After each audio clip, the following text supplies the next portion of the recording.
కృష్ణాష్టమి వేడుకల్లో నిన్న రమంతపూర్ గోకుల్ నగర్లో షార్ట్ తగిలి 5 పాపం చనిపోయినారు. ఇంకా 4 ఇంజ్యూర్డ్ అయినారు. వాళ్ళకి హాస్పిటల్లో ట్రీట్మెంట్ నడుస్తున్నది. మేము ప్రతిసారి గణేష్ పండగ కానీ, కృష్ణాష్టమి ఫెస్టివల్ కానీ, బోనాల పండగ కానీ ఏదైనా పండగలు ఉంటే ప్రత్యేకంగా municipal corporation all electric department నుంచి ఒక మీటింగ్ కూడా పెడతాం. ఆ మీటింగ్లో ఎట్లాంటి కూడా ఎవరికి ఇబ్బంది జరగకుండా ఆల్ డిపార్ట్మెంట్కి వాళ్ళ బాధ్యతలు ఏ విధంగా ఉంది, మీరు బీటీ కానీ, ప్యాచ్ వర్క్ కానీ, ఈ డిబ్రిస్ కానీ, అది కాకుండా ఎక్కడైనా ఏ గల్లీ నుంచి కూడా కింద వైర్లు ఉంటే దానికి పై చేయండి, ఎక్కడైనా ఓపెన్ వైర్లు ఉంటే దానికి బంచ్ కేబుల్ ఇవ్వండి అని ప్రతిసారి మీటింగ్లో ఈ విధంగా కోడ్ చేసి ఆల్ ఆఫీసర్లకి ఈ విధంగా మేము సందేశిస్తాం. కానీ నిన్న ఏ విధంగా రమంతపూరు గోకుల్ నగర్లో మంచి కృష్ణాష్టమి ఆ ఫెస్టివల్ అయిన తర్వాత ఆ రథం వాళ్ళు తీసుకొని వెళ్ళే సమయంలో పైన వైర్లు తగిలిందా లేక వైర్ తెగిపోయిందా ఇంకా కరెక్ట్ డీటెయిల్ అయితే మనకు వస్తలేదు. కానీ ప్రత్యేకంగా ఈ ఎలక్ట్రిక్ డిపార్ట్మెంట్ వాళ్ళు దీనిపైన ఎందుకు దృష్టి పెట్టరు? యాక్సిడెంట్ అయిన తర్వాతనే ఎందుకు ఆలోచన చేస్తారు?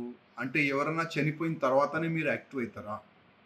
నేను ముఖ్యమంత్రి గారికి రిక్వెస్ట్ చేస్తున్నా, దాదాపు తెలంగాణ క్షేత్రంలో ఇట్లాంటి ఏరియాలో, ఇట్లాంటి కాలనీస్లో, ఇట్లాంటి బస్తీలో చాలా వరకు కరెంటు వైర్లు ఓపెన్ ఉన్నది.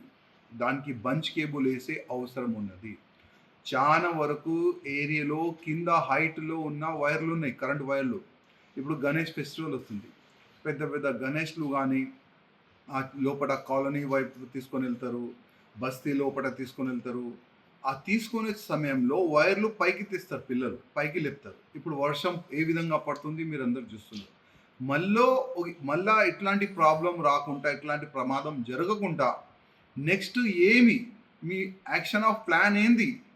దానిపైన మీరు ప్లాన్ చేయండి. ముఖ్యమంత్రి గారు సిటీలో ఉన్న ఎమ్మెల్యేస్ గురించి మీరు ఎందుకు మీటింగ్ పెట్టారు? ఇవాళ ఎంత భయంకరమైన వర్షం పడుతుంది, ఎక్కడ చూస్తే అక్కడ నాలలు మొత్తం బ్లాక్ ఉన్నది, సిల్ట్ తీయలేదు. దానిపైన మీరు ఎందుకు సిటీ ఎమ్మెల్యేస్తో మీటింగ్ ఎందుకు పెట్టారు మీరు? ఇప్పుడు గణేష్ ఫెస్టివల్ వస్తుంది, ఇట్లాంటి మరొకసారి ప్రమాదం జరగకూడదు, దానిపైన మీరు ఎందుకు ఎమ్మెల్యేస్తో మీటింగ్ పెట్టారు? ఇవాళ మేము ఆఫీసర్ల దృష్టికి తీసుకెళ్తున్నాం కానీ నో రెస్పాన్స్. మున్సిపల్ అధికారుల దృష్టికి తీసుకొని వెళ్తున్నాం, నో రెస్పాన్స్.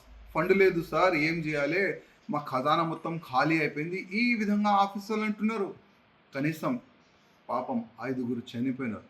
మా యాదవ్ సమాజం నుంచి కానీ, రెడ్డి సమాజం నుంచి కానీ మంచి యువకులు సార్, అది మంచి యువకులు పాపం చనిపోయినారు వారు. ఇంకా ఇట్లాంటి ప్రమాదం జరగకుండా మీరు ఇమీడియట్గా ఒక మీటింగ్ ఆర్గనైజ్ చేస్తే చాలా బాగుంటుంది. మా కాన్స్టిట్యున్సీలో ఏమేమి ప్రాబ్లం ఉంది అది మీ దృష్టికి తీసుకుని వస్తాం. ఇట్లాంటి ప్రాబ్లం మరొకసారి కావద్దంటే ఇమీడియట్గా ముఖ్యమంత్రి గారు మీరు సిటీ ఎమ్మెల్యేస్తో మీటింగ్ పెడితే చాలా బాగుంటుంది.